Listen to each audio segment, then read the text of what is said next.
प्रिय भक्तों, आपके मेरे चैनल कीका की भक्ति में स्वागत है। चैनल पे नए हैं तो चैनल को सब्सक्राइब कीजिए और वीडियो पसंद आए तो लाइक कीजिए। आज हम सुनेंगे 16 सोमवार व्रत कथा।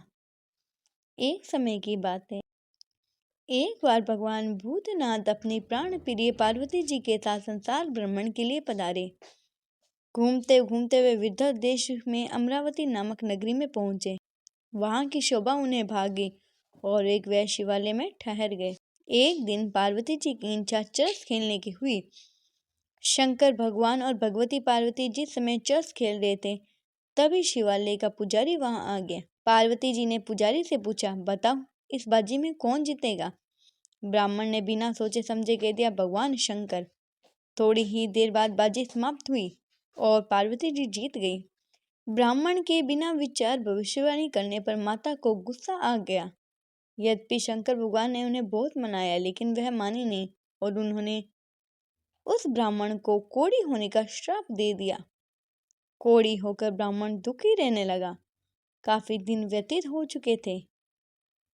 एक दिन शिवालय में देवलोक की अप्सराएं आई। ब्राह्मण के कोढ़ से दुखी देख उन्हें ब्राह्मण पर दया आ गई। उन्होंने ब्राह्मण से कहा, तुम 16 सोमवार का यथावृत्ति व्रत करो, तुम्हारे सारे कष्ट दूर हो जाएंगे। विधि यह है कि सोमवार के दिन स्नान करके शुद्ध मन से स्वच्छ वस्त्र धारण करो। रसोई बनाते समय आधा से स्वच्छ और साफ गेहूं का आटा लेके उसके 3 अंगी बना लो। फिर गुड़, घी, धूप, नैवेद्य, पुंगी फल, बेलपत्र, जनेऊ का जोड़ा, चंदन, अक्षत, पुष्प आदि के द्वारा प्रदोष काल में भगवान शंकर को पूर्ण श्रद्धा के साथ समर्पित करो। तीनों अंगियों में से एक भगवान शंकर को समर्पित करो और एक उपस्थित जनों में बांट दो। शेष को स्वयं प्रसाद के रूप में ग्रहण करो। इसी प्रकार जब 16 सोमवार व्रत हो चुके हों तो 17वें सोमवार के दिन पाव सेर आटे की बाटी बना लो। उसमें आवश्यकता अनुसार घी, गुड़ और चूरमा बनाओ। उसी का शंकर भगवान को भोग लगाओ। शेष भक्तजनों और कुटुंबियों में आपस में बांट लो।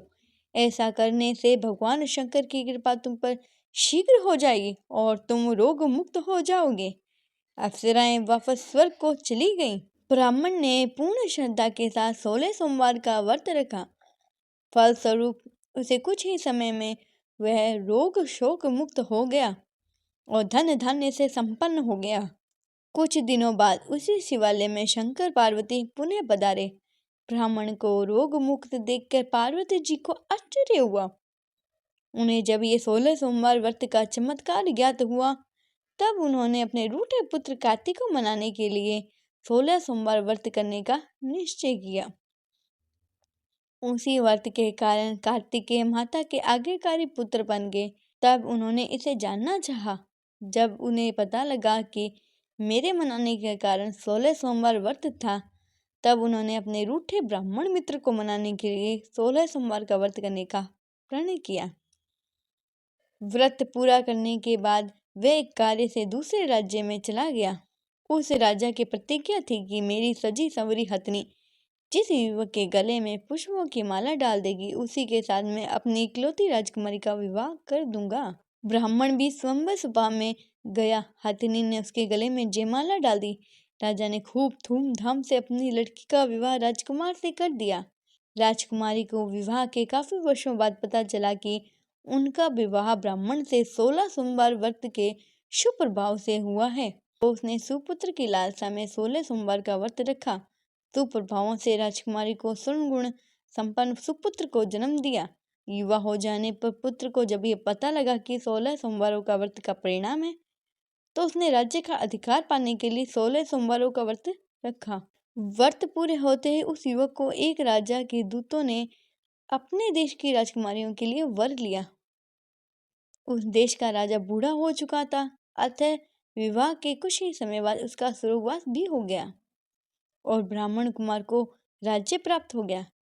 राज्य प्राप्त होने के बाद ब्राह्मण कुमार ने शिव पूजन करने के लिए सामग्री तैयार करने के लिए अपनी राजकुमारी से कहा, मगर राजकुमारी ने अपनी दासियों से वह सामग्री तैयार करवा दी।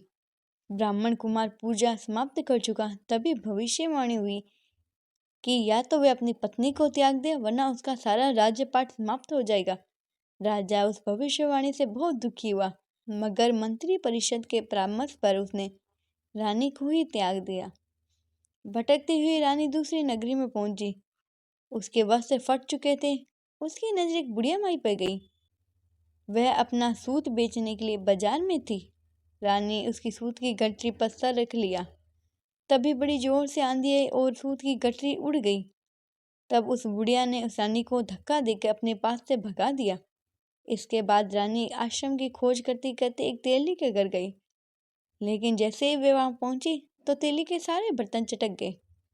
तब तेली ने भी उसे धक्का देकर वहां से बाहर भगा दिया।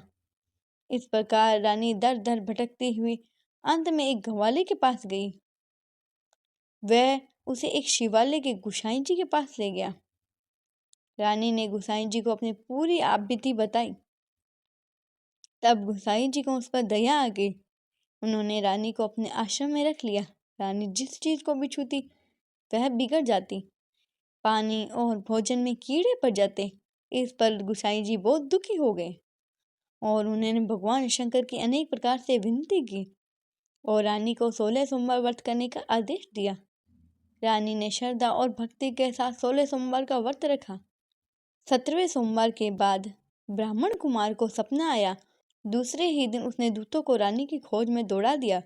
दूत रानी की खोज करते हुए गोसाई जी के आश्रम में पहुंच गए, मगर गोसाई जी ने रानी को विदा करने से इनकार कर दिया। राजा को जब पूरी बात समाचार ज्ञात हुआ तो वह स्वयं गोसाई जी की सेवा में उपस्थित हुआ। रानी ने अपने पति को पहचान लिया। गोसाई जी ने सभी हाल सुनाए। फिर भगवान के कोप की बात जानकर रानी को राजा के साथ विदा कर दिया। राजा रानी जब राजधानी पहुंचे तो प्रजा ने बहुत ही उत्साह के साथ उनका स्वागत किया। राजा प्रजा के हित में अनेक काम किए। शंकर भगवान की कृपा से राजा रानी अनेक वर्षों तक राजपाट का सुख भोगा और काफी लंबी आयु के बाद सुखपूर्वक संसार भोग कर शिवलोक की ओर प्रस्थान किया।